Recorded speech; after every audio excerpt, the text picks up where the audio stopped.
What happened with America? Never went anywhere? Well, that was his last attempt to make a big epic film. And I think the story was weak. It was his own story, along with Robert Chambers. And some nice moments in it, but I think it had the same mistakes that Babylon had. He was so stuck with the historical thing, he didn't tell a good story. And then it starts out dealing with America, but if you've seen the original print of it, or as close to the original print as we can get, there's an image, and then there's a long title, then there's an image, and then there's a long title, and then there's a house of birds, there's a long title. And when Paul Killian released it, he read the titles in the background to shorten the film up a bit. But when you see it with the original title, my God, it goes on and on. Sort of at the museum like that. Yeah, pretty dreadful. How many but beautiful, some lovely moments in it. Extras in America, extras in Intolerance, a lot more than Birth, I would think. Yeah, well, a lot of the extras he got from he managed to talk the U.S. Army into putting on costumes and playing. So a lot of that.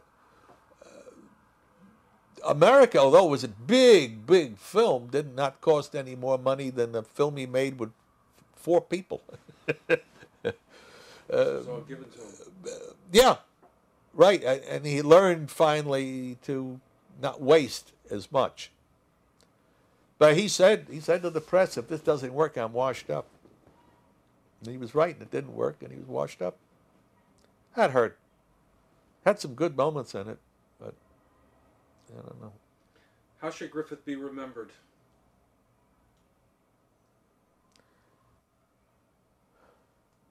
Well, certainly not as a one-film man, The Birth of a Nation, and therefore a monster. That is the most stupid, and it's really evil. It's more evil even than racism somehow, to take such an approach by so-called good people are really doing bad things in the name of virtue, but bad.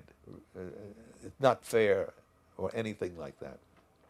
They should be embarrassed by such a view.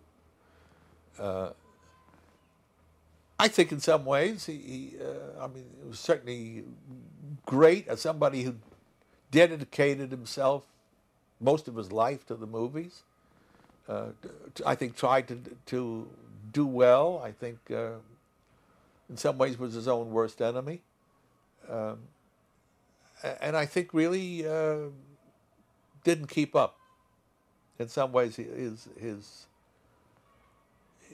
films still look like 1909, 1910 in the 20s. I mean, these hacks who did successfully learned the kind of craftsmanship that Griffith never had. Griffith never minded, that a shot wouldn't blend.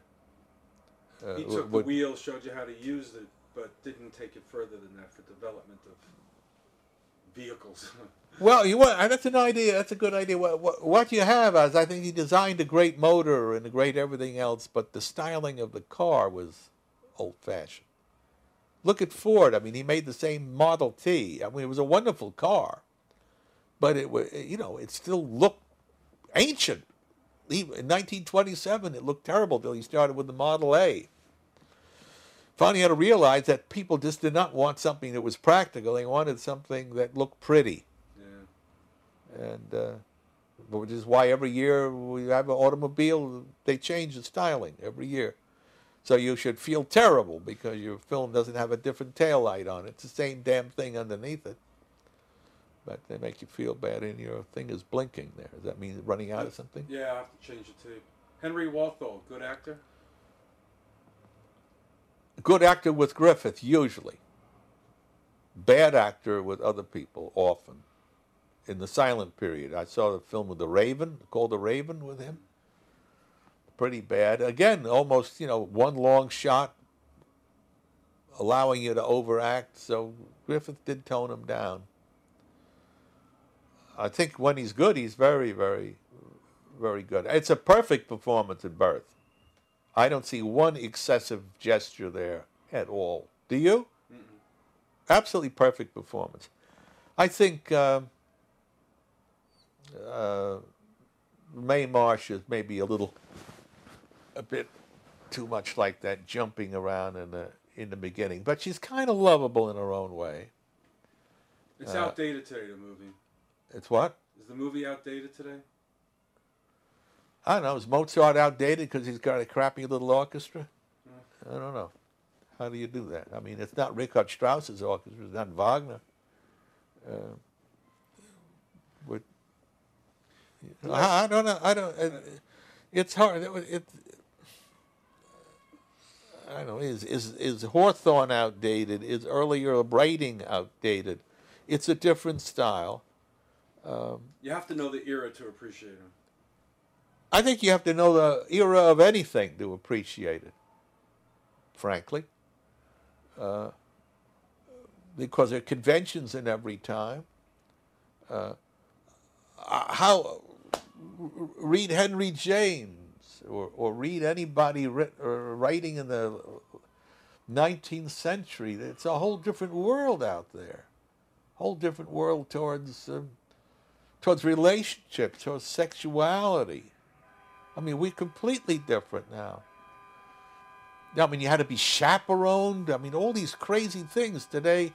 Look at, even in the 30s movies, God forbid you should have to stay in the same room with another woman. They immediately, the evil minds have you immediately doing all kinds of orgies 2 seconds after you close the door. It might not be. Or you have to, if you did stay over, you had to sleep in the bathtub. And she's got the door barricaded. Well, today, I mean, it is quite simple. Have a girl over and she could sleep on the couch. But you don't make a big deal out of it. So, I mean, a lot of single mother is nothing today. People say, yeah, I'm a single mother. No problem. You know, try that in 1920. Try that in 1920. You'd be ostracized. If you were in a small town, you'd be ostracized. And even in the big town, they wouldn't take it. You'd have to say, you know, my husband died, even though you never had one. You don't have people say, and what is it, today, what, 1/3 of the births in America are illegitimate now. 1/3. That was not the case then. If you did get pregnant out of marriage or something like that, you went away.